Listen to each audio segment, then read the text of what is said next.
de ayer, el de hoy, el de mañana y el del domingo están relacionados. Y me causa gracia, por decirlo de una manera, porque no es planeado, sino que es coincidencia dentro de las lecturas que llevamos, de los estudios que llevamos, que coincidieron así. Pero bien, primer libro de Reyes, capítulo 14, verso 10. Por favor, cuando se encuentre, pongámonos en pie y vamos a leer la palabra del Señor con la reverencia que amerita, y vamos a decir juntos: yo soy quien la Biblia dice que soy. Primer libro de Reyes, capítulo 14, verso 10. Leemos la escritura: por tanto, he aquí yo traigo mal sobre la casa de Jeroboam, y destruiré de Jeroboam todo varón, hacia el siervo como el libre en Israel, y barreré la posteridad de la casa de Jeroboam como se barre el estiércol hasta que sea acabada. Padre, en el nombre de Jesús, Señor, santifícanos hoy en tu verdad. Permítenos entender el mensaje del Evangelio esta noche, Señor, y entender que a mayor privilegio, mayor responsabilidad. Señor, ayúdanos a entender que nuestro llamamiento es una responsabilidad alta, que el tener compromisos contigo no es algo que podamos tomar a la ligera, sino es algo que debemos respetar y cuidar. Gracias, Señor, en el nombre de Jesús. Amén y amén. Puedes tomar así. Qué dicha es estar esta noche en la casa del Señor y compartir esta palabra. He titulado este mensaje: a mayor privilegio, mayor responsabilidad. Cuando estudiamos la Biblia, debemos entender que los libros históricos como tales nos ayudan a entender el comportamiento del ser humano y el comportamiento de Dios en respuesta al comportamiento del ser humano. En los libros de los profetas nosotros entendemos el sentir de Dios hacia el comportamiento de su pueblo. Cuando usted lea los profetas mayores, profetas menores, usted va a lograr discernir el sentir de Dios hacia el comportamiento de su pueblo. Cuando estudiamos los libros históricos, podemos ver la acción de Dios hacia las conductas del ser humano, sean estas buenas o malas, y vemos el accionar de Dios hacia ellos. En el Nuevo Testamento nosotros entendemos la voluntad de Dios para con su iglesia. Ahora, estamos estudiando Reyes porque estamos aprendiendo lo que tenemos que hacer y lo que no tenemos que hacer. Hablábamos en nuestros estudios anteriores que hemos llegado a una historia donde Israel se divide en dos: Israel del norte e Israel del sur. Israel del norte, su capital va a estar situada en el reino de Samaria. En el caso de Israel del sur, su capital va a ser Jerusalén, en el reino de Judá. Y desde aquí vamos a empezar a tener esa dualidad, pero el libro de Reyes se enfoca posteriormente al rompimiento del reino en el 931, se enfoca mucho en el reino del norte. Y de hecho ahorita todavía estamos hablando del reino del norte, cuya capital es Samaria. Aquí estamos al borde de la muerte de Jeroboam. Recuerde que Jeroboam es la persona que fue la divisora del reino. Dios a Jeroboam le concede un gran honor. ¿Cuál es ese honor? Ser rey en Israel. Honor que solamente le pertenecía inicialmente a la casa de David. Pero Dios en su misericordia viene y permite que Jeroboam también sea rey. Pero Jeroboam, en lugar de tomar con dignidad y con respeto lo que ahora le corresponde, como lo hemos visto en ocasiones anteriores o en días anteriores, vimos que él hizo todo menos portarse bien. Aquí tenemos algo bien interesante, porque el hecho de que alguien pueda llegar a una edad avanzada no quiere decir que Dios esté del todo alegre con la forma en la que ha vivido. Esto es algo que debemos nosotros analizar. Porque Jeroboam llega a su vejez, pero Dios no está contento con Jeroboam. Y aquí hay algo que me llama la atención. Es el comportamiento de Jeroboam, que a pesar de estar viendo que le ha ido mal, a este mismo fue el que le pusieron pies a la mano. ¿Se recuerda la semana pasada que hablamos que a un brother que señaló a un profeta para que lo asesinaran o lo mataran, se le puso pies a la mano? El mismo profeta intercede por él, le vuelven a sanar la mano, pero el men como que no le cala nada. ¿Cuántas personas hoy en día Dios les está presionando para que entiendan y no hacen caso? Están en su necesidad. Y llega un momento en el que Dios dice, ya, lo tomamos de acuerdo. Y eso es lo que estamos a punto de leer. Vamos al versículo 1, por favor. Entremos en contexto. Jeroboam está viejo, necio y viejo y mal portado y más mañoso que mandado a hacer. Cuando hablamos de mañoso, no solo estamos hablando de mañoso que roba, sino mañoso que tiene maña. Amén. Hay gente que es mañosa, no que roba, sino que tiene maña. Y algunas personas estamos tan acostumbrados a hacer las cosas a nuestra mala manera que se nos olvida que Dios nos está viendo. Le voy a decir algo, hermano, que es una realidad. Los pecados del creyente. Los pecados del creyente, ¿cuáles son? Creer que Dios es sordo, que Dios no ve nada. Y el tercer pecado, que es el más grave de todos, pensar que no va a hacer nada. Este Jeroboam tiene un hijo, su heredero, pero su hijo está enfermo.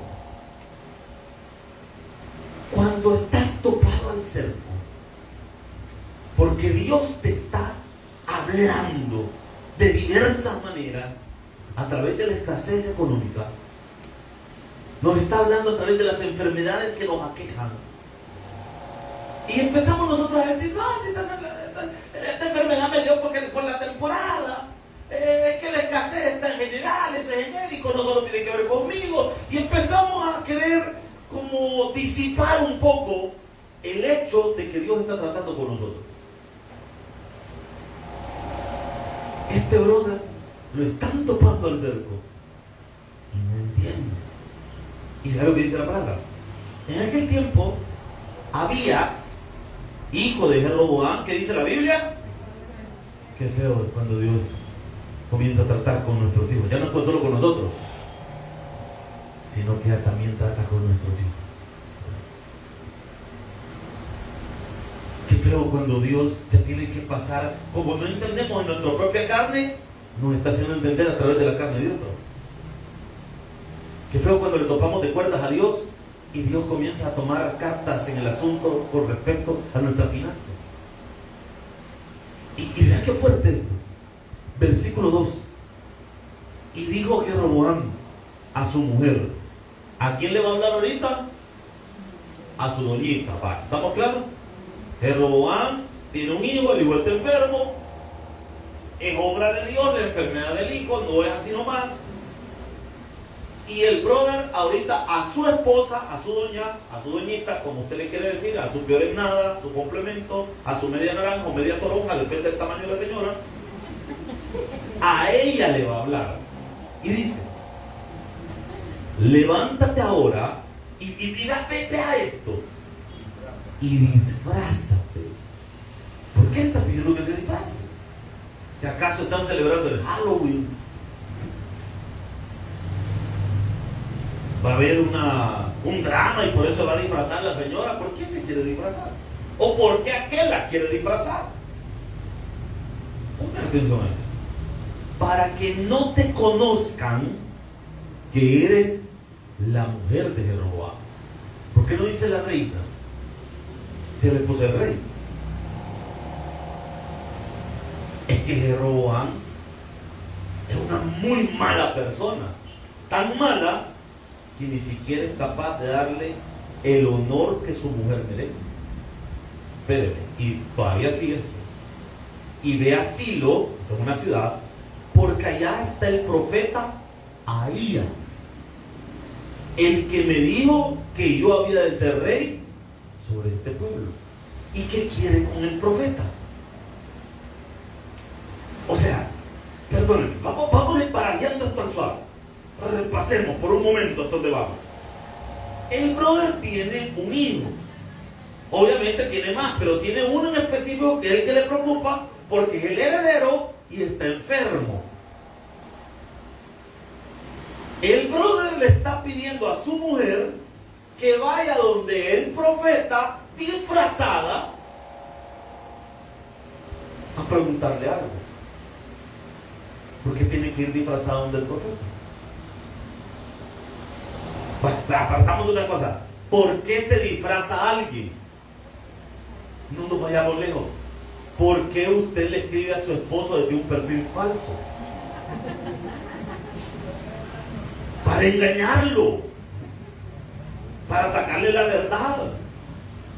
O les dio risa, porque ya lo han hecho más de alguna vez. Entonces miren, obviamente la intención de ella era preguntar por la salud de su hijo, pero no quería que el profeta supiera que era ella. Hay gente que quiere respuestas de Dios haciendo cosas malas. Hay gente que quiere que le vaya bien teniendo una venta de licor. Hay gente que quiere que le vaya bien haciendo mentiras o diciendo mentiras. Hay gente que le vaya bien, quiere que le vaya bien cuando han empezado haciendo las cosas mal. Aló, hermano. ¿Cómo esperas que te vaya bien si has hecho las cosas mal desde el principio? Ese es el problema que estamos viendo acá. Que las personas quieren bendición de Dios, quieren respaldo de Dios, haciendo las cosas chuecas de entrada. Voy a decir algo, hermano, que es una realidad. Y es bueno que nosotros todos lo recordemos. Dios no bendice a los chuecos. Estás acostumbrado a recibir cosas robadas y a vender cosas robadas, Dios no va a bendecir tu negocio. Si te robas las rentas de papel de la empresa, no le estés diciendo a Dios que Dios, Señor, que mi trabajo me lo preserven. Sos el primero al que van a echar y Dios va a ser el que le va a poner en la mente a tu jefe que te echen. ¿Por qué? Porque estás haciendo las cosas mal. Y peor aún, estás dando un mal testimonio porque a todo el mundo le decís que sos del taber y sos el que te roba las cosas de la empresa.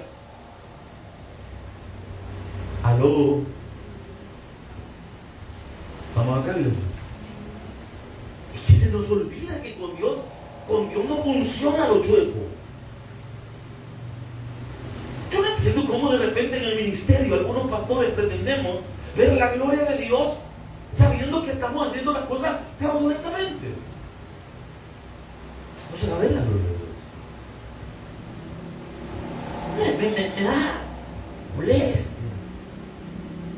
Me molesta ver cómo de repente en algunas denominaciones se engañan a las personas. En iglesias donde le dicen a la gente, mire usted, órele a esta deidad o a este santo y a este volado de aquí, y la persona que está dando esa recomendación, él es un teólogo, él sabe que eso no es así, él sabe que la Biblia dice una cosa, pero se lo dicen a la gente. Aló. ¿Y qué acaso pensamos que Dios se va a quedar con los brazos cruzados mientras hacemos y deshacemos? ¿Cómo puede una persona, o cómo podemos vender algo sabiendo que no sirve? No se va a ver, primero Dios le va a salir bueno, y ya sabe que no sirve. Y metemos a Dios, no, si por Diosito, yo le digo que eso no, si esa es calidad. Y usted ya sabe que la plancha son una vez para encender y va a pagar después, ya nunca va a funcionar. Pero con el afán de venderla, no, pero si venderla buena. Es que somos chucas, hermano. Porque no solo me ve a mí así, todos nos hemos portado mal alguna vez. Amén. Y esperen que todavía, a pesar de las cosas malas que estamos haciendo, queremos que nos vaya bien. Es que eso es lo más chistoso. ¿Cómo te va a ir bien?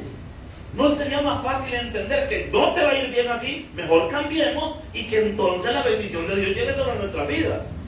Porque si ya te fue mal en años anteriores, Como que ya es tiempo de que la bendición de Dios comience a llegar sobre nuestras vidas. ¿Amén o no amén, hermano? Yo quisiera que a usted le fuera bien. Además, yo oro para que le vaya bien.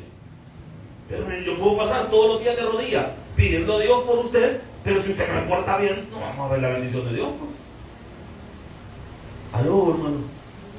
Su mamá, su papá pueden interceder por usted, pero si usted se porta mal, siempre le ven mal. Sigamos mejor. Que te yuca, mira. Disfrázate para que no te conozcan que eres la mujer de Jeroboam. Y ve a Silo, porque ya está el profeta Ahías, el que me dijo que había de ser rey sobre este pueblo. Verso 3. Y toma en tu mano 10 panes y tortas y una vasija de miel, y ve a él para que te declare lo que ha de ser de este niño. ¿Para qué lleva los panes, la miel? Le quiere pagar al profeta. Dicen que a este viejo le gusta la miel, llevarle gusta. Y escondete ahí a ver qué te dice. Hay gente que cree que puede mentirle a Dios. El profeta le puede dar carretas. Si el profeta es un ser humano, es un ser falible, es un ser al que lo pueden engañar.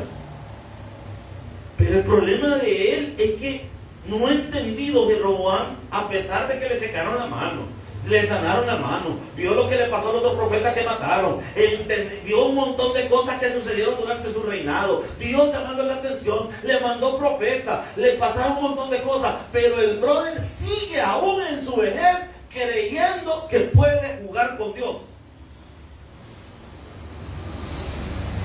creyendo que le puede mentir a Dios, creyendo con una ofrenda puede tapar todo lo malo que anda haciendo. Al Capone, famoso sicario de los principios del siglo 1900, cuando estaba, dice que Estados Unidos tuvo una época en la que fue bien cristiano, tan cristiano, que hubo una época en Estados Unidos que se llama la prohibición. Durante la época de la prohibición, que es a principios de los 1900, Estados Unidos es una nación tan cristiana, tan evangelizada, había tantas iglesias bautistas, que por cierto son las que más proliferaron en Estados Unidos durante esa época, que se prohibió la venta de alcohol en Estados Unidos, porque iba en contra de los principios bíblicos. Bueno, no nos vayamos lejos. ¿Cuál es la leyenda que leemos en los billetes? En Dios nosotros confiamos. Están todos los billetes, están leyendo. Estados Unidos fue una nación creyente. Por algo Dios bendijo tanto a esa nación. Y en esa época, como la gente, cuando a alguien le dicen no lo podés hacer, como que algo en nuestra cabeza reacciona y dice, yo digo que sí. Hermana, usted tiene que utilizar la psicología inversa con sus hijos. Porque usted le dice a su hijo, no hagas esto, es como que le diga, anda, aventate. De cabeza, de ser posible. Si usted le dice a su hija, con ese vago no andes, como que le está diciendo, amalo con todo tu corazón. Te conviene. O sea, de verdad. Usted dígale, de verdad te gusta, es vago. Aquel que está fumando, qué bueno, es mi yerno. Y va a ver que ahí lo va a despreciar ella, pero bueno. Démonos. Entonces viene este señor llamado Al Capone, que fue uno de los que vendían licor oculto o traficándolo, que hubiera un montón de bares en Nueva York y todo ese montón de volados, la época de las mafias italianas y todo ese montón de cosas. De lo que recibía de sus negocios fraudulentos, iba a cierta iglesia en Nueva York todos los domingos, no faltaba su culto de las 9, y llevaba su diezmo. Yo creo que el cura de esa parroquia hacía bigotes. Cada vez que lo veía, ay, qué deliciado. Y ahí llegaba aquel con los maletines de billetes. Y el de la iglesia lo agarraba así. Ay, de todo en Capone, tan buena gente, cabrón. que en la iglesia en la que él llegaba le taparan o le recibieran las cosas, no quiere decir que Dios estuviera agradado con el comportamiento de él. No sé si me estoy dando a entender, hermano. Este brother, y todavía tacaño, porque mire, solo 10 panes le llevan al profeta, usted por lo menos le dieron unos cuantos mapas. Y tortas, a saber cuántas, pero probablemente si tomamos los panes como referencia, no creo que le haya dado mucho. Y una vasija de miel, por lo menos unas 3. Digo yo, pues si queremos caerle bien al profeta, una le manda a usted, y una vasija no cree usted que no, esto chiquito, es decir. Y ve a él para que te declare lo que ha de ser del niño. Versículo 4. Y la mujer de Jeroboam lo hizo así. Le hizo caso. Hubiera sido algo bueno, no le hace caso. Sabido que los seres humanos somos así. Para lo malo nos apuntamos. Sigamos. Y se levantó y fue así. Y vino a casa de Ahías. ¿Cuál es el problema del profeta? El profeta tiene un problema físico. Y ya no podía ver a Ahías, porque sus ojos se habían oscurecido a causa de su vejez. Aquí hay otra lección para nuestra vida, a manera de paréntesis. Hay que entender que hay situaciones que son parte de la vida natural del ser humano. No es que Dios a usted lo haya abandonado, si de repente tiene una enfermedad. Hay que entender que nuestro cuerpo se va a deteriorar con los años, hermano. Amén. No es que Dios lo ha abandonado, no es que Dios a usted lo haya desamparado. Hay que entender que con los años hay cosas que nos pasan factura. Amén o no amén, hermano. Sí, miren, muchos de los que solo pasamos con el celular en la mano, así les puede quedar engarrotada la mano. Tengan cuidado. Y hermano que tiene la palma, te va a engarrotar la mano. Así que tengan cuidado. Ahora, este brother por su edad ya no podía ver. Versículo 5. Mas Jehová había dicho a Ahías: he aquí, la mujer de Jeroboam vendrá a consultarte por su hijo, que está enfermo, y así le responderás cuando ella viniere, vendrá disfrazada. ¿Usted cree que podemos jugar con Dios? Se quería bajar al profeta, pero viene Dios y le dice: mira, así va a venir, ya vas a ver. Cuando se te venga enfrente, le vas a responder esto, esto y esto. Porque esta es la última, ya me tiene harto de ese Jeroboam. ¿Cuántos de nosotros le estamos topando las puertas a Dios ahorita? Este es número 1. Señor, es que no pensé, no te consulté, me metí con esta persona, hice esto, o hice este negocio sin consultarte, o hice aquello sin preguntar, perdóname, Señor. Y Dios te la deja pasar, porque Dios es grande en misericordia, ¿me lo va a ver? Pero lo hiciste otra vez. Ya esa vez ya fue un poquito más fuerte. Dios, vaya, calmate. Pero lo hicimos una tercera, una cuarta.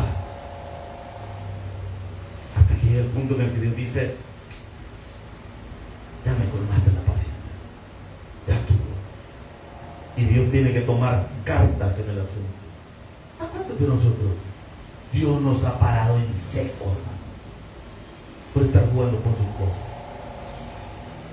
por hacer nuestra voluntad a nuestra manera? Versículo 6. Cuando Ahías oyó el sonido de los pies al entrar por la puerta, dijo: entra, mujer de Jeroboam. Se imagina que aquella, yo me imagino que quizás había puesto un bigote falso allá, unos lentes, su sombrero ahí, se había tapado para que no la reconociera nadie, ¿verdad? Y nomás entró, ya pensaba que había hecho el disfraz de los disfraces, y viene el profeta que no podía ver. Vos sos la mujer de Jeroboam. ¿Qué lo que dice aquí? ¿Por qué te finges otra? Y aquí yo soy enviado a ti con revelación dura.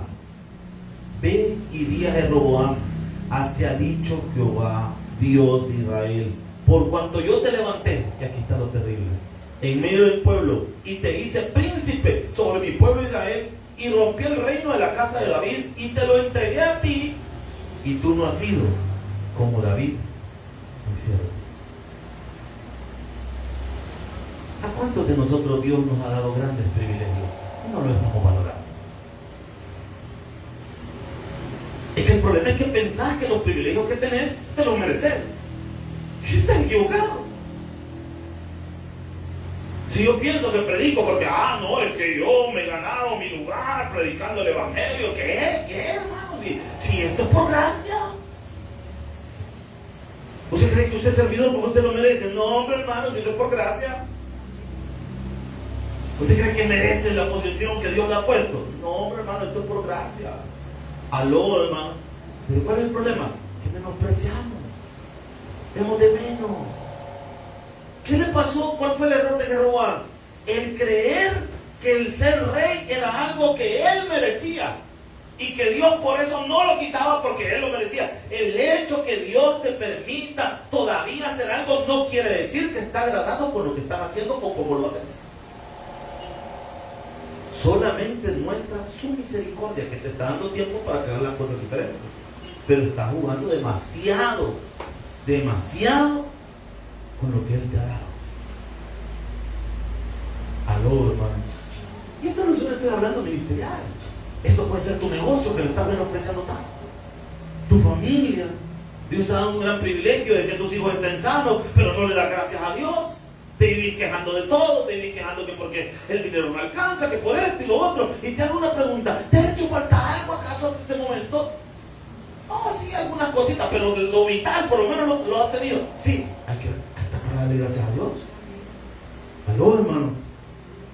Alguno nos está rebalsando el gusto, hermano. Ay, qué mal ha comenzado este año. Qué terrible ha comenzado este año. Solo he comido todos los días nada más. Aló, hermano. Es que muchos de nosotros olvidamos la benevolencia del Señor. Y dice: te hice príncipe sobre tu pueblo. Versículo 9. Sino que hiciste lo malo sobre todos los que han sido antes de ti, pues fuiste y te hiciste dioses ajenos e imágenes de fundición para enojarme, y a mí me echaste tras tus espaldas. Te hago una pregunta esta noche. Con todo lo que Dios te ha permitido tener y vivir, ¿qué has hecho? ¿A cuánto Dios nos ha permitido una formación académica, culminarle en una universidad? Ahora te pregunto, ¿has sido agradecido con Dios porque has logrado culminar tu carrera? Para lo que por gracia de Dios tenemos algún título.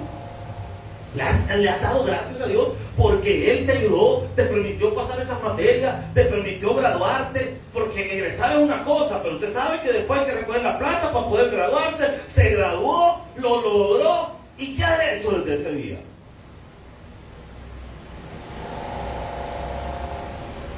¿Cómo has actuado con Dios?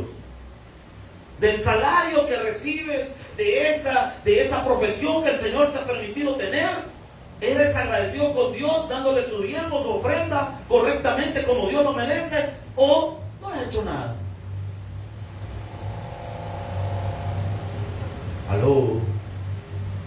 Desde el día que Dios te permitió tener ese negocio, quizás no teniendo ningún principio administrativo, quizás no tienes ni idea de cómo llegar a un negocio, pero Dios te iluminó la mente y de repente usted, sin haberse preparado, sin haber estudiado nada, el Señor le reveló cómo hacer un negocio y el negocio ha funcionado, las ventas están bien, las cosas están bien estructuradas, tu negocio está produciendo. Y te hago una pregunta: ¿eres agradecido con Dios?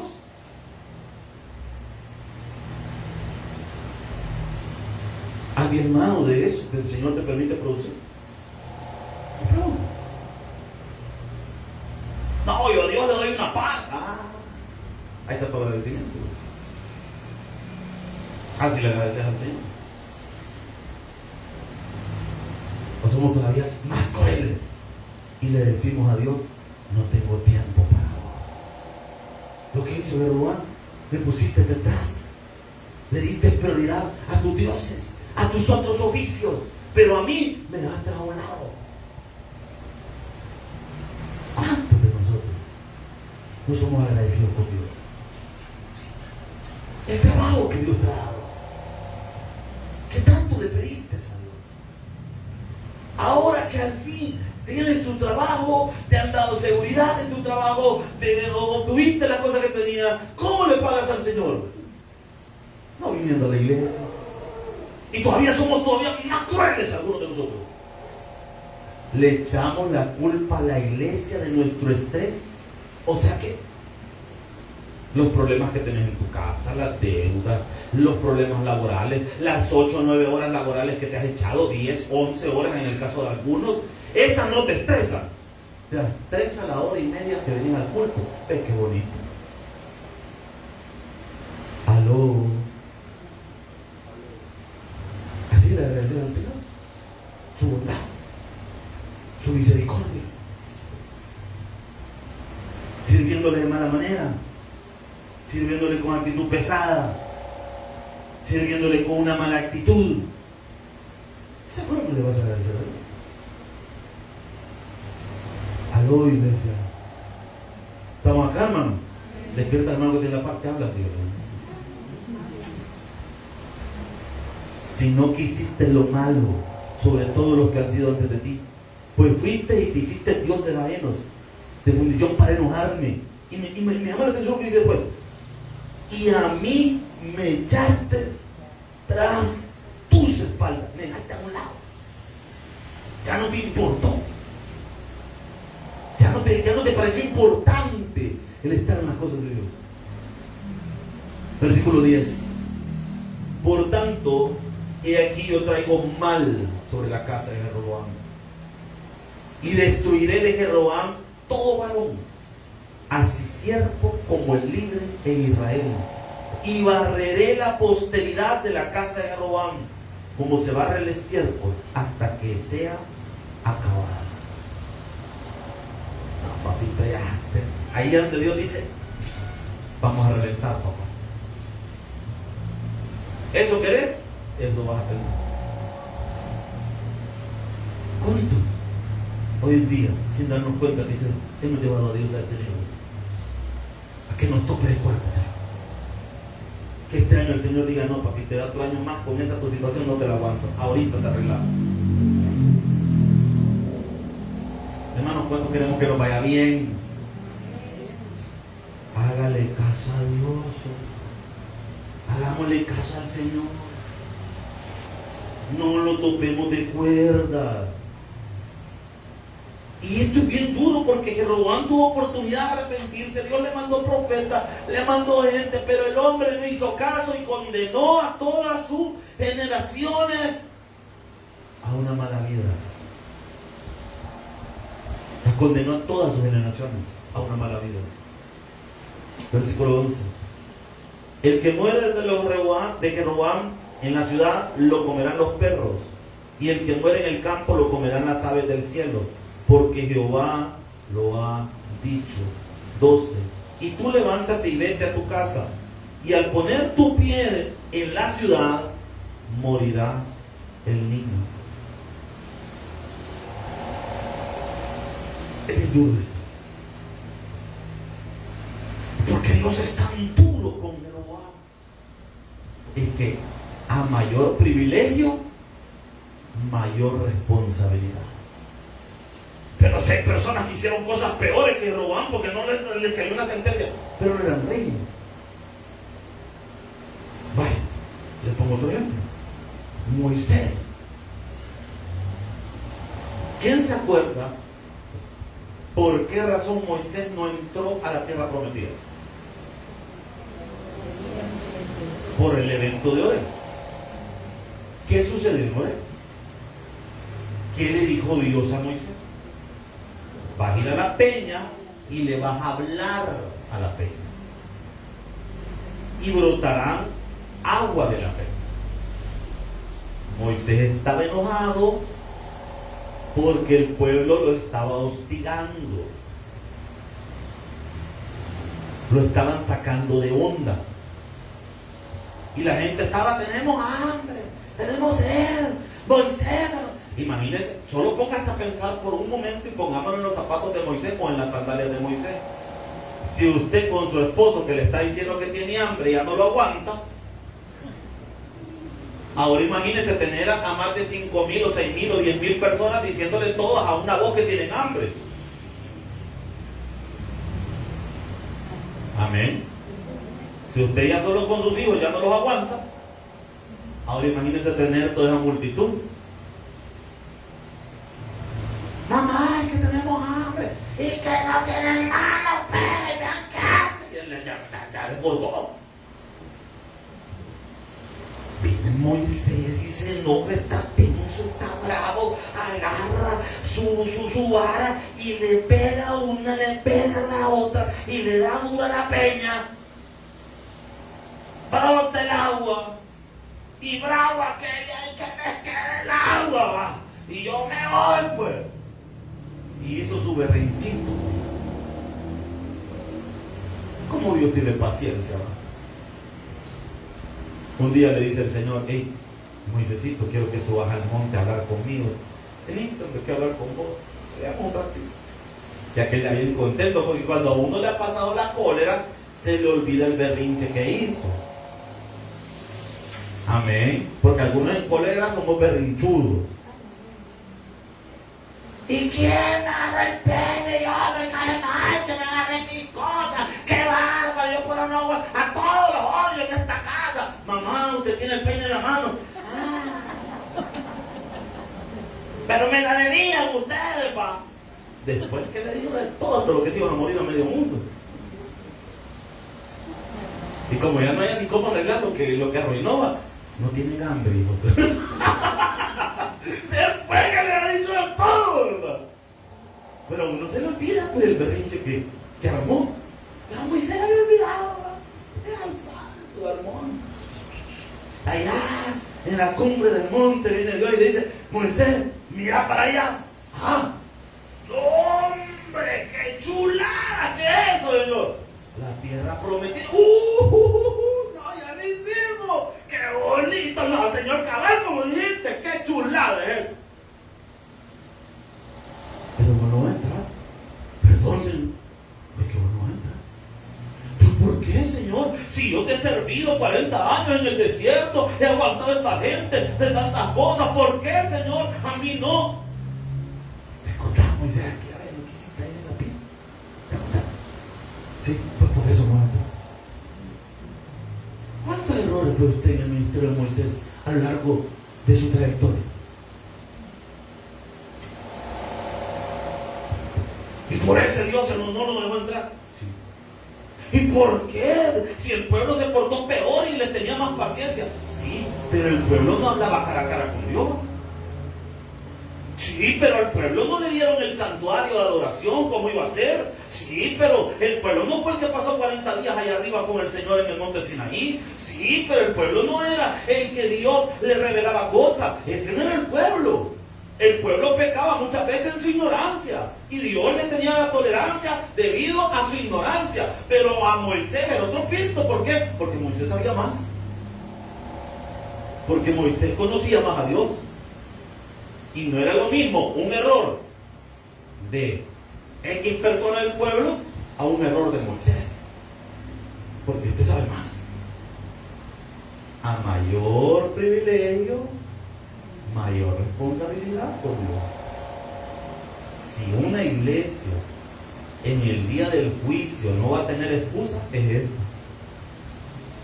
Porque aquí hemos enseñado la Biblia, hermano, pero aquí la mayoría de iglesias o no tienen estudio bíblico o como mínimo tienen uno. Nosotros tenemos dos legalmente, pero todas las predicaciones que yo tengo son estudios bíblicos. Yo no predico de otra manera, todas mis predicaciones son estudios bíblicos. O sea que si vemos eso, tenemos 7 cultos en la semana, quiere decir que hay 7 estudios bíblicos. No le vamos a decir a Dios: ay, Señor, yo esto no lo sabía.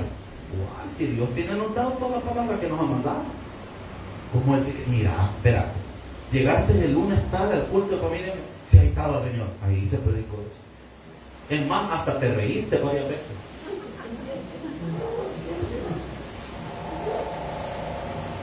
Aló, Michael, Si usted cree que le vamos a dar carreta a Dios, hermano. ¿Qué estás haciendo con toda la palabra que recibes? ¿Qué haces con toda esa palabra? A mí no se me olvida lo que Dios le dijo a Jerusalén cuando entró. Y dice después que todos estábamos sanos, dijo a David, bendito el que viene en el nombre del Señor. Y cuando va pasando a la entrada de Jerusalén y mira a Jerusalén a lo lejos, viene el Señor y le dice, Jerusalén, Jerusalén. Si todos los milagros y la palabra que se te ha dado se hubieran hecho en Sodoma, todo el pueblo se hubiera arrepentido.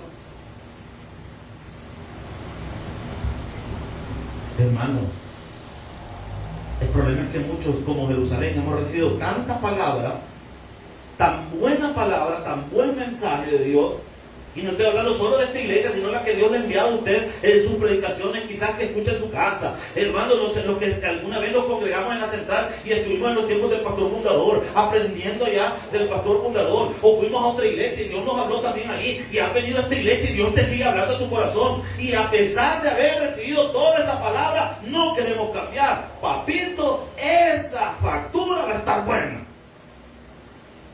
Esa factura va a estar buena. Porque a mayor privilegio, mayor responsabilidad. ¿Usted qué sirve en un ministerio?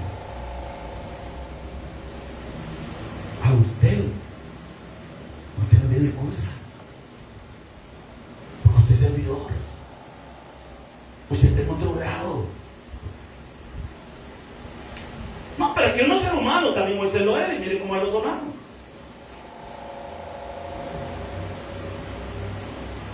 Los que somos líderes, ¿qué cosa le va a dar?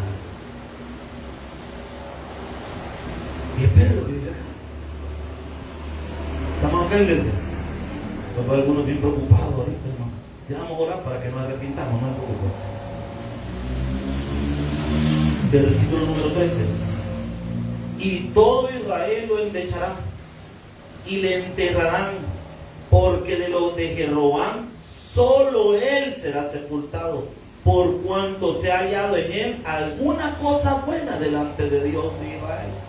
En la casa de Jeroboam, que dio gusto.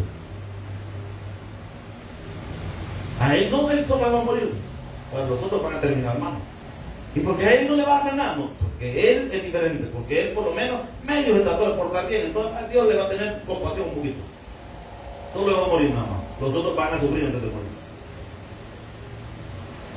15. Jehová sacudirá a Israel al modo que la caña se agita en las aguas. Eso a mí me da una profunda tristeza. ¿Qué está diciendo Dios? Te van a zarandear y te van a ganar. ¿Por qué? Porque no me has querido entender. Has querido hacer las cosas a tu manera, vivir a tu manera. Sí, que el llamado de Dios es para que lo vea bien, hermano. La exhortación de allá del libro de Deuteronomio al pueblo de Israel que iba entrando a la tierra prometida, esa exhortación sigue hasta el día de hoy. ¿Qué le dijo Dios al pueblo? De este lado están las maldiciones y de este lado las bendiciones. Sigan la bendición, la obediencia, para que vivan y les vaya bien. Porque yo quiero que vivan y que les vaya bien, dice el Señor. Pero muchas veces nosotros escogemos el camino de la muerte. Y lo hacemos voluntariamente. Dígame usted, si una persona, por ejemplo, que es adicta al tabaco, no sabe que eso lo está matando. Cada vez que compra una cajetilla de cigarros, él está eligiendo la muerte. Le está eligiendo para que le vaya mal, para que muera. Y sigue seleccionando la muerte. Qué triste lo que está pasando en el siglo XX en la iglesia, siglo XXI. No es que, ¿qué sentís en tu corazón? Le dicen de repente los predicadores a la gente. ¿Qué siente usted en su corazón? ¿Va a creer que le vamos a estar preguntando al corazón las cosas? Si el corazón es perverso, es malo, hermano. El corazón es engañoso, es mentiroso. ¿A quién le tengo que consultar las cosas? A Dios. No mi corazón. Ay, es que no he sentido en mi corazón. No, hombre, y si el corazón aflígase, probablemente sea un paro cardíaco. O si se refiere usted por corazón a su mente, está peor, hermano, si la mente está contaminada. Necesitamos la palabra. Y unos somos bien espirituáuticos. Perdón que use la palabra despectiva. Pero, ¿por qué le digo así? No espirituales, sino espirituáuticos. Porque muchos de nosotros, ¿qué decimos? No, es que no he sentido. ¿Qué va a sentir? El Espíritu Santo nos pone sentidos. El Espíritu Santo los ayuda a decidir. Pone determinación. Imagínense como Sansón siente en mi corazón desmantelar a todos estos filisteos con este burro en la mano. Dios le dio una orden, papita, agarra y empieza a se suena con todo. Porque el Espíritu Santo, cuando llega a la vida de una persona, cambia a la persona. Le da una determinación. Lo que antes no podía hacer, ahora lo puede hacer, porque todos de nosotros venimos y pensamos que lo del Espíritu Santo solo tiene que ver con los dones espirituales, con las manifestaciones espirituales. Está bien equivocado. El Espíritu Santo es esa capacidad que Dios le da al ser humano para lograr hacer cosas que antes no podía hacer. Y recibiréis poder, dice la palabra. ¿Para qué? Para que hagan milagros, no solo para eso, para que me sean testigos. Por naturaleza, antes el ser humano no podía ser testigo de Dios. No podía ir y predicar. No iba a tener la determinación. Pero cuando vino el Espíritu Santo allá en el Pentecostés y reciben a Jesús, entonces esa persona fue transformada. Y ahora aquel Pedro que le voló la oreja al otro, que se andaba escondiendo, ahora pone el pecho por Jesús y le dice: yo no tengo miedo a nada. ¿Quién le dio esa fuerza? El Espíritu Santo. Para pararse delante de los 5,000, predicarles y ganarlos a Cristo.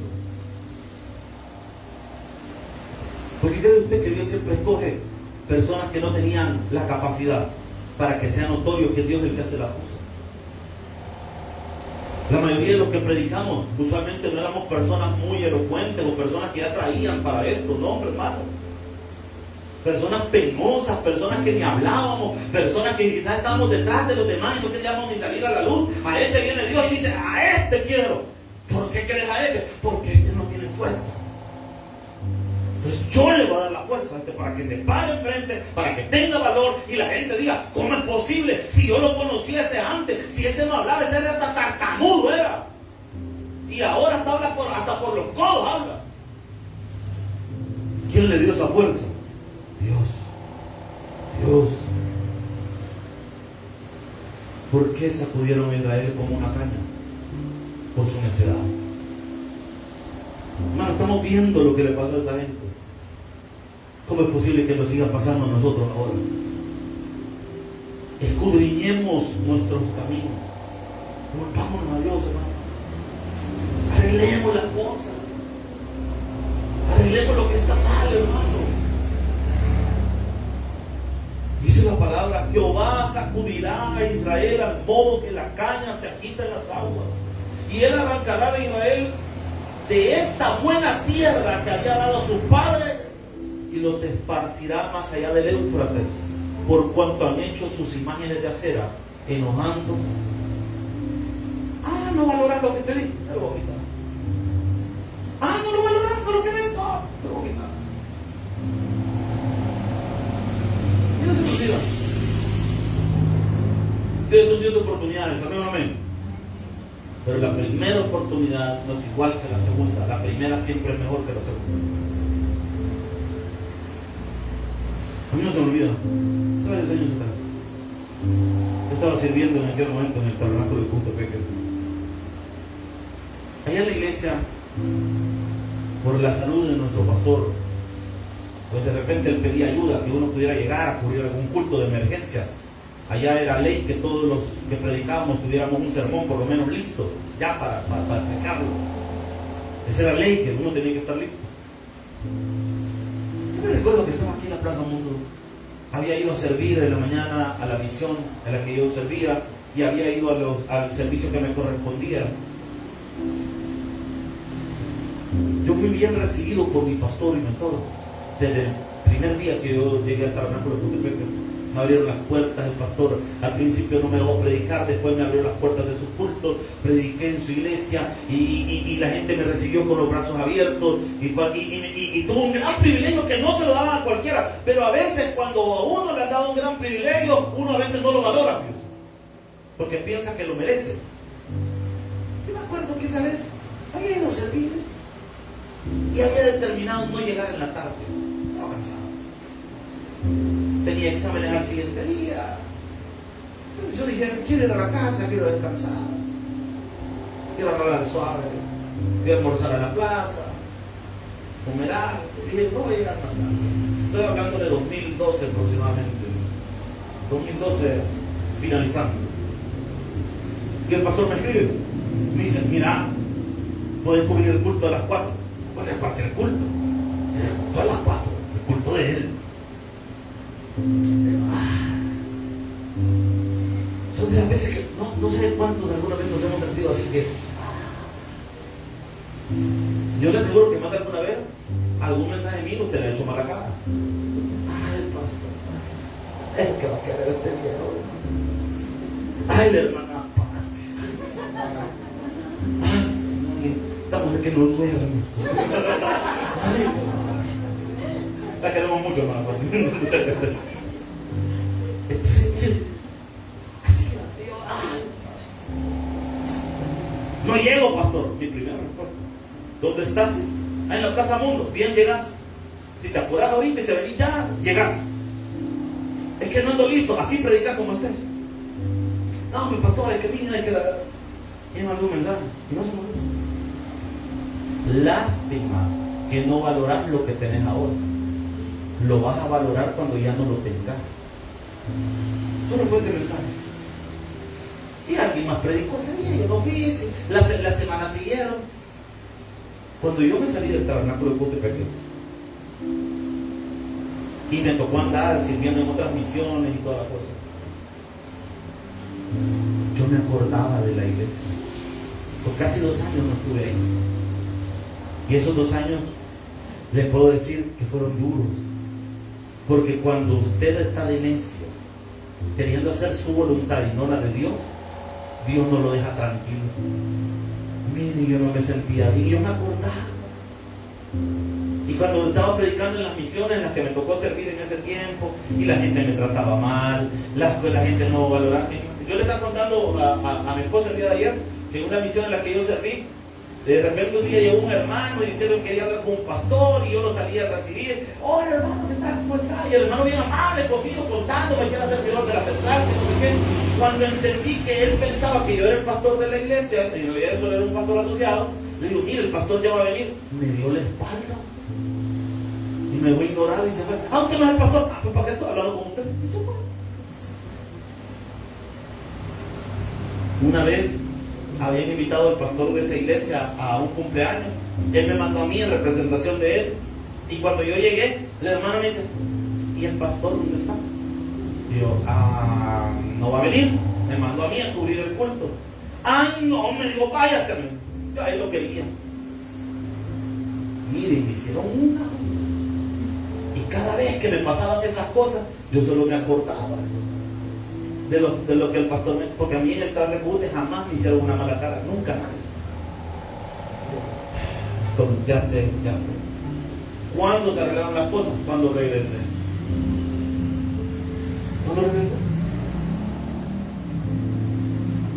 Cuando tuve que bajar la guardia y pedirle disculpas al pastor, yo le pedí disculpas por lo que había hecho, porque fue inmadurez mía. Yo llegué donde él, pastor, aquí estoy. Me acuerdo cuando llegué donde el pastor, a hablar con él, estaba en la cafetería de la iglesia, pastor, ¿cómo está? Ay, mira lo que dije, mira lo que hambre, vos. Aquí no tengo espacio para vos. El pastor le dijo, disculpe, yo me peleé con usted, le digo, disculpe por esto, tío. ¿Y qué querés? Congregarme aquí y escuchar la palabra. Va, está bueno, pues entrar, pues. Estuvimos otra vez. ¿Por qué le estoy contando esto? Porque usted quizá ve como nada lo que usted hace ahora en la iglesia. Pero le aseguro que si no lo tuviera, usted lograría. Ay, mire cuánta gente dice, ay, cómo hace falta el pastor Volador. Ay, cómo lo extrañamos. Es que las predicaciones del pastor. Pero cuando el pastor estaba enfermo, un montón de gente se salía. Yo estuve en la central cuando la gente se salía y lo dejaban solo. Es que cuando uno tiene las cosas, a veces no las valora. Usted ahorita, joven, está harto quizás de su mamá, que mucho lo cuida. Ay, es que el mamá por encima, mamá lo cuidando, me vive. Uy, ya mamá, mucho, mamá, tener tu vida. El día que no la tengas, ese día, ese primer 10 de mayo, te quiero ver.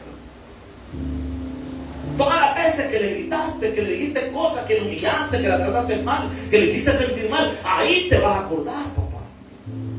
Ahí te quiero ver.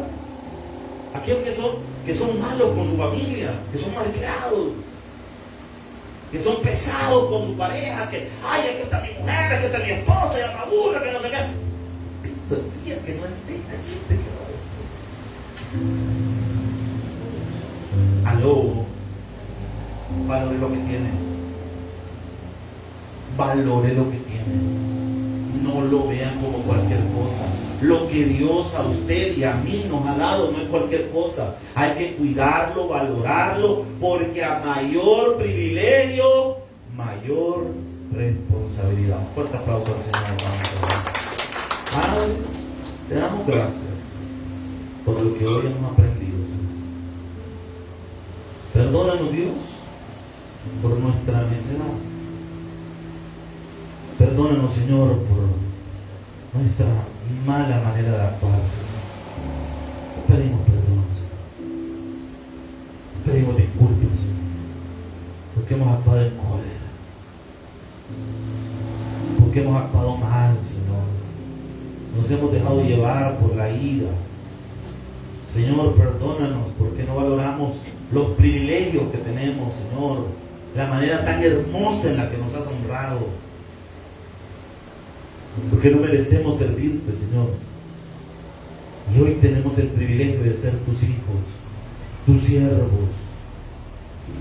Amado Dios, fortalécenos, Señor, y ayúdanos, Señor. Gracias, Señor. Pero en esta noche queremos orar por los amigos. Si alguien sin Jesús, vamos a orar por tu vida.